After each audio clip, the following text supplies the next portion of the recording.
እኔ ኃጢአተኛ ልጅ ነኝ ጠልቼ አይደለም ተታልዬ ነው በሉት። ደክሞኝ እንጂ ክጄ አይደለም በሉት።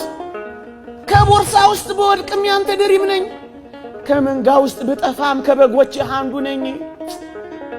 ከፊት በኃጢአት ምክንያት ብርቅም ከልቤ ግን አላወጣውም በሉት። የትም ብትወድቁ ያነሳችኋል።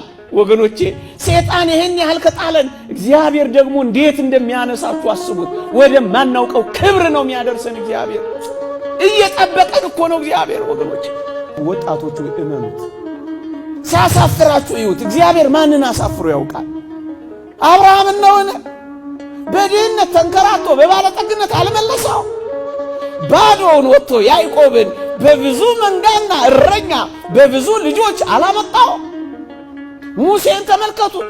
ባዶውን ከድሎት ቤት ወጥቶ የሕዝቡ መሪ፣ የመንጋው አስተማሪ፣ የሕጉ መጋቢ፣ የብዙ ራእዮችና ባለጠጎች አላረገው?